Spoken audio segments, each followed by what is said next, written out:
Kemudian berangkatlah Yakub dari situ dan pergi ke negeri Bani Timur. Ketika ia memandang sekelilingnya, dilihatnya ada sebuah sumur di padang. Dan ada 3 kumpulan kambing domba berbaring di dekatnya. Adapun batu penutup sumur itu besar, dan apabila segala kumpulan kambing domba itu digiring berkumpul ke sana, maka gembala-gembala menggulingkan batu itu dari mulut sumur. Lalu kambing domba itu diberi minum, kemudian dikembalikanlah batu itu lagi ke mulut sumur itu. Bertanyalah Yakub kepada mereka, "Kenalkah kamu Laban, cucu Nahor?" Kami kenal. Selanjutnya katanya kepada mereka, "Selamatkah ia?" Itu datang anaknya perempuan Rahel dengan kambing dombanya. "Hari masih siang, belum waktunya untuk mengumpulkan ternak. Berilah minum kambing dombamu itu, kemudian pergilah menggembalakannya lagi. Kami tidak dapat melakukan itu selama segala kumpulan binatang itu belum berkumpul." Barulah batu itu digulingkan dari mulut sumur, dan kami memberi minum kambing domba kami. Ketika Yakub melihat Rahel, anak Laban saudara ibunya, serta kambing domba Laban, ia datang mendekat. Lalu menggulingkan batu itu dari mulut sumur, dan memberi minum kambing domba itu. Kemudian Yakub mencium Rahel serta menangis dengan suara keras. Lalu Yakub menceritakan kepada Rahel, bahwa ia sanak saudara ayah Rahel, dan anak Ribka. Maka berlarilah Rahel menceritakannya kepada ayahnya. Segera sesudah kabarku, anak saudarilah ia menyongsong dia, lalu mendekap dan mencium dia, kemudian membawanya ke rumahnya. Maka Yakub menceritakan segala hal ihwalnya kepada Laban. "Sesungguhnya engkau sedara sedaging dengan aku." Maka tinggallah Yakub padanya genap sebulan lamanya. Kemudian berkatalah Laban kepada Yakub, "Masakan engkau adalah sanak saudaraku? Engkau bekerja padaku dengan cuma-cuma. Katakanlah kepadaku apa yang padipo."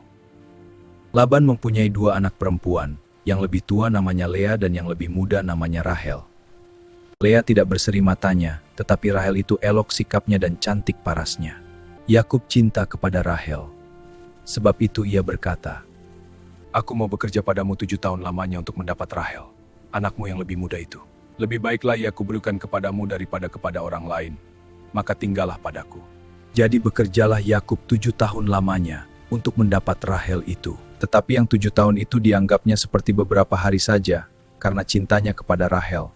Sesudah itu berkatalah Yakub kepada Laban, "Berikanlah kepada kau bakal istriku itu, sebab jangka waktuku telah genap, supaya aku akan kawin dengan dia." Lalu Laban mengundang semua orang di tempat itu dan mengadakan perjamuan. Tetapi pada waktu malam diambilnyalah Lea, anaknya, lalu dibawanya kepada Yakub. Lagi pula Laban memberikan Zilpa, budaknya perempuan, kepada Lea itu menjadi budaknya. Tetapi pada waktu pagi tampaklah bahwa itu Lea.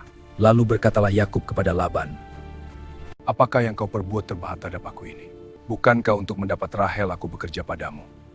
Mengapa engkau menipu aku? Tidak biasa orang berbuat demikian di tempat kami ini, mengawinkan adiknya lebih dahulu daripada kakaknya. Genapilah dahulu 7 hari perkawinanmu dengan anakku ini. Kemudian anakku yang lain pun akan diberikan kepadamu sebagai upah. Asal engkau bekerja pula padaku 7 tahun lagi." Maka Yakub berbuat demikian, ia menggenapi ke-7 hari perkawinannya dengan Lea. Kemudian Laban memberikan kepadanya Rahel, anaknya itu, menjadi istrinya. Lagi pula Laban memberikan Bilha, budaknya perempuan, kepada Rahel anaknya itu, menjadi budaknya. Yakub menghampiri Rahel juga, malah ia lebih cinta kepada Rahel daripada kepada Lea. Demikianlah ia bekerja pula pada Laban 7 tahun lagi. Ketika Tuhan melihat bahwa Lea tidak dicintai, dibukanyalah kandungan, tetapi Rahel mandul. Lea mengandung, lalu melahirkan seorang anak laki-laki, dan menamainya Ruben. Sesungguhnya Tuhan Maha Perhatian. Mengandung pula lah ia, lalu melahirkan seorang anak laki-laki, maka ia berkata, Sesungguhnya Tuhan mendengar bahwa aku dicintai. Lalu diberikannya pula anak ini kepadaku.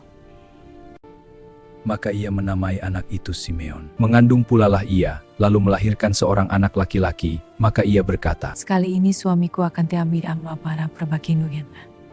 Itulah sebabnya ia menamai anak itu Lewi. Mengandung pula lah ia, lalu melahirkan seorang anak laki-laki, maka ia berkata, Sekali ini aku akan bersyukur kepada Tuhan. Itulah sebabnya ia menamai anak itu Yehuda. Sesudah itu ia tidak melahirkan lagi.